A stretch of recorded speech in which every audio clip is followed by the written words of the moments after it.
Gái ơi, gái cho quay tí nhá. Gái này hôm nay gạt đội này về quay từ đây đến tối nha. Gái này đội này ai chưa người yêu nào?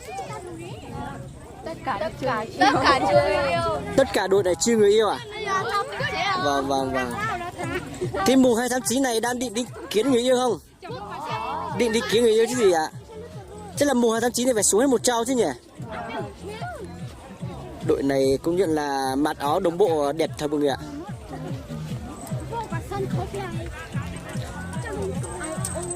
Đứa này có cái vòng cổ đẹp thế. Gái bao nhiêu tuổi rồi? 14 ạ. 14 tuổi. Vâng. Vẫn chưa người yêu à? Vâng. À, chưa người yêu.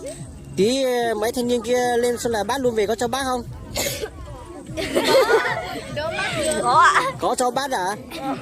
Phong ơi, gọi mấy đứa thanh niên vào tí bát đứa này nhá.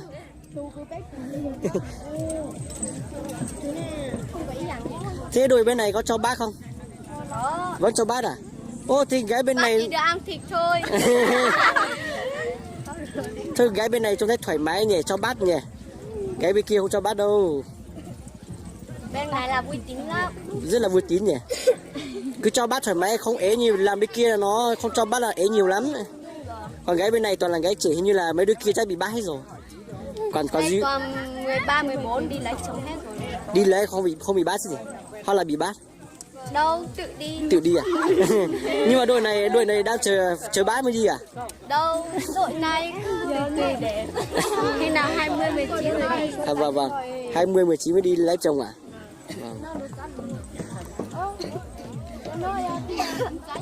Ghé con còn họ không? Có ạ. Họ lớp mấy? Lớp 9 ạ. Họ lớp 9. Vâng. Sao năm mới lên lớp 10 à? Ừ. Sao nói chuyện cứ phải chê gian vậy?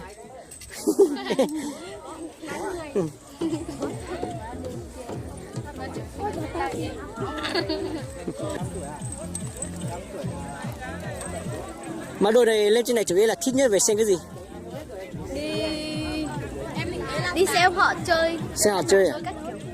Họ chơi trò chơi nhưng mà mình có thích cái trò chơi môn trò chơi nào không? Biết. Chơi là ra đây ngắm trai thôi. À ra đây ngắm trai chứ hả? Thế đội bên này có phải là trai không? Không, mấy đứa anh trai. Anh trai. À. Thế đội bên này có ngán được ấy nào không? Không, đông thế này mà không ngán đấy nào à? Ôi.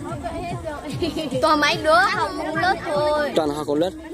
Thế chứng tỏ bên này nếu mà vào bên này lấy vợ cũng dễ nhỉ? Dễ nhưng mà bác không được. Không cho bác rồi à? Không bắt đầu tự đi thôi. Tự đi nhỉ?